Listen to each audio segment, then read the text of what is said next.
going on, boxing fans? It's Batchat TV. We're going to get straight into this topic concerning an interview with Stephen Nelson, Stephen so-called Nelson, a good friend, childhood friend of Terence Crawford. They grew up together, I think in the same area. They certainly train in the same training camp.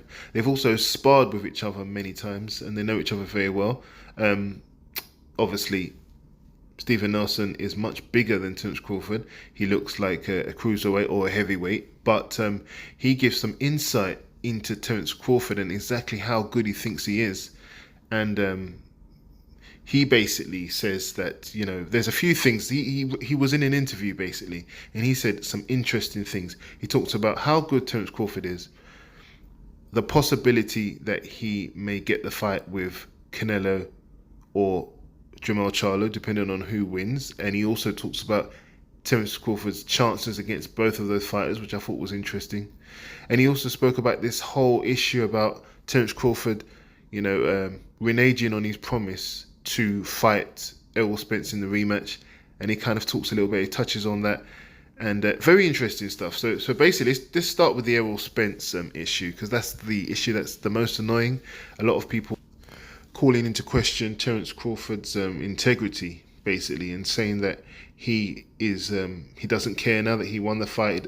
He's trying to like move on and go back on his promise with Spence. And Stephen Nelson basically says it's not that. It's got nothing to do with that. There's a few issues involved. First of all, Terence Crawford is 36. He hasn't got a lot of time. A lot of people don't have time in boxing. You have to get things done in a certain way because things take a while to get done. Before you know it, you have to retire and you haven't accomplished the things you want to do. Terence Crawford is a very ambitious man, very ambitious about his career. Like I said, he's 36, he's getting on now. There's some things he wants to tick off his list. Beating Errol Spence was one of them. Moving up and beating Charlo was another one. And now that this opportunity has presented itself to maybe fight Canelo, he wants to fight Canelo to become a champion in multiple weights, coming all the way from when he started all the way up to 168 pounds. No one's done it before, and he wants to accomplish this. That's one huge goal. That's bigger than any Errol Spence fight.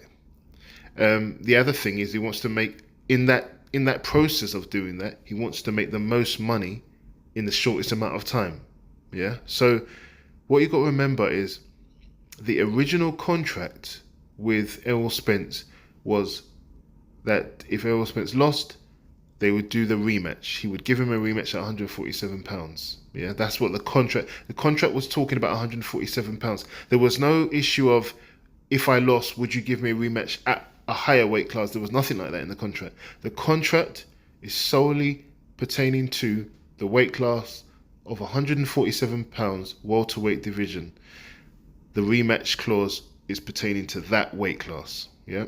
So in light of the results, which Errol Spence didn't think would happen, that's why he didn't really add anything extra in there. He now came across and said, you know, obviously a lot of people say it was weight drained. He's the bigger fighter. You know, he would prefer to now have the fight at 154 pounds, which is middleweight. Now, if you add something to the contract, like a new weight class, then it kind of becomes a new contract. Yeah, which needs, and all new contracts need to be negotiated again. And every time you have another fight, you try to negotiate more money. That's just the way it works.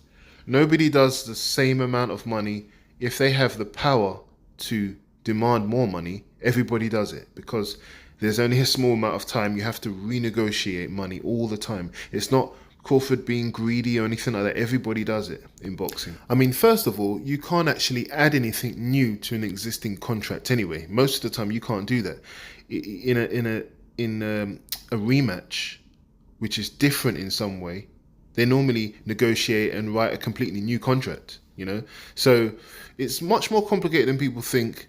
I think personally, Terence Crawford just wanted the split, the percentage of the money, more in his favour than before, because he has to take into consideration that the first fight wasn't really close, and it may not actually do that well, so he needs to cover all these costs. and that's what Errol Spence is worth because of how he was beaten so convincingly. And so he said, I want more money, and then I'll fight you at 154 and give you a rematch at a higher weight class. And Errol Spence didn't want to accept that. He wanted the fight probably on the same grounds, on the same terms as the first fight, or maybe he wasn't really willing to pay the amount that Terence Crawford is now asking for. We don't know how much that amount was exactly, but he probably wasn't willing to.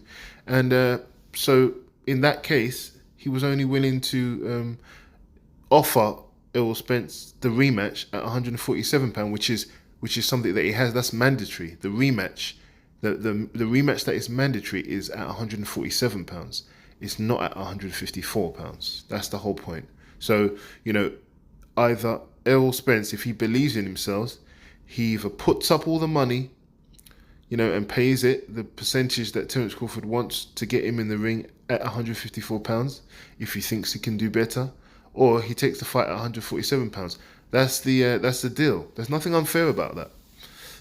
That's the first thing that Nelson didn't actually say that, but Stephen Nelson actually said that he actually also wants to move on, and he'd probably rather not have the rematch because you actually have to train so hard and stuff like that to get to the £154, and he would prefer if Errol Spence didn't take the fight, and then he could just concentrate on getting his weight up to £168 for that big fight, which is what he wants.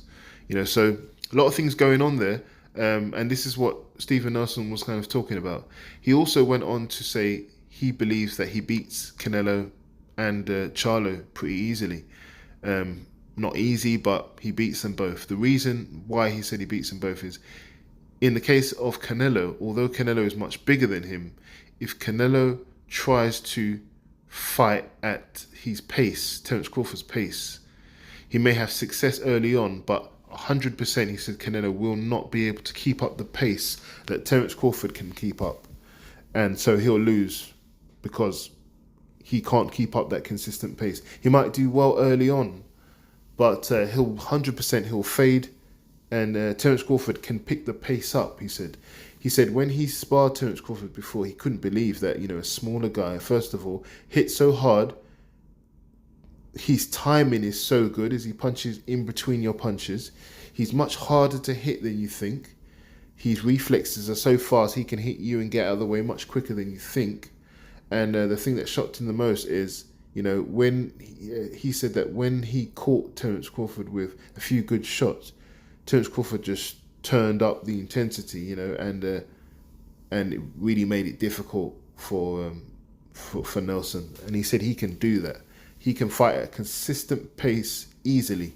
So he said he beats Canelo just on that, and if Canelo tries to kind of bang with him and go forward and try and put him under a lot of pressure, he'll probably end up getting knocked out because of Terence Crawford's counter-punching ability.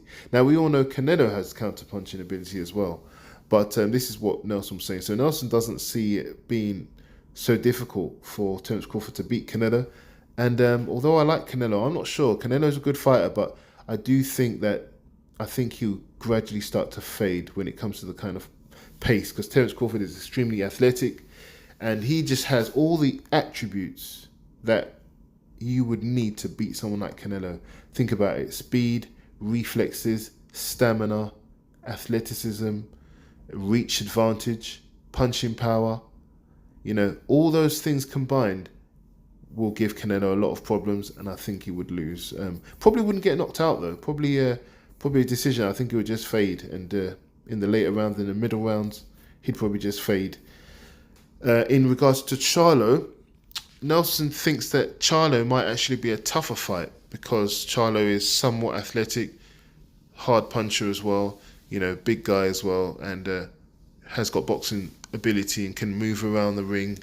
It's got relatively fast hands, but he said the issue with Charlo is that it depends what Charlo turns up on the day. He said Charlo's inconsistent.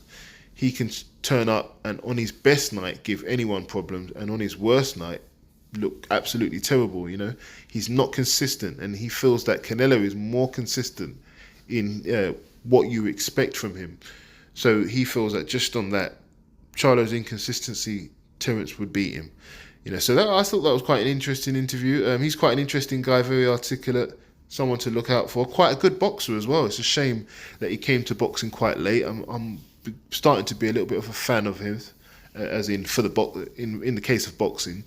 I saw a few performances and he seems like he's got potential. It's just that I think, unfortunately, he started boxing a bit too late, so he's probably not really going to get anywhere. But he's definitely got some talent there. But anyway, let me know what you think. Do you still think that Terence Crawford, is kind of reneging on his promise to Errol Spence, or do you think it's just a massive misunderstanding and it's more about money and legacy and kind of bargaining power, which is what I think. And let me know what you think about his chances against Charlo or Canelo. Who do you think he will end up fighting, and who do you think he has a better chance against? I'm on to the next one. I just want to take this opportunity to thank everyone who tuned into my channel today. If you enjoyed the video, please like, comment and share the video and consider subscribing to my channel. Thank you.